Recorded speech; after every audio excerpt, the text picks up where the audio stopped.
tiyak daw na Yahoo! Ganun ba dapat? Oo. Ang mga bibisita sa Lake Cebu sa South Cotabato dahil sa thrill ng isa sa pinakamataas na zipline sa Southeast Asia. 7 talon din ang matatagpuan doon. G. tayo riyan sa report na ito. Mapapasigaw ka sa saya sa South Cotabato. Maligo sa 7 talon. At subukan ng tapang sa isa sa pinakamataas na zipline sa Southeast Asia. Kaya itong sina Allen at kanyang mga pinsan di na nagpatumpik-tumpik pa sa Seven Falls Zipline.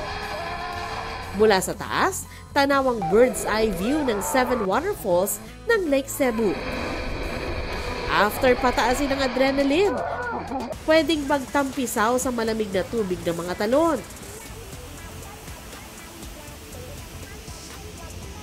Kung pagod na sa thrilling activities, may mga kainang pwedeng dayuhin.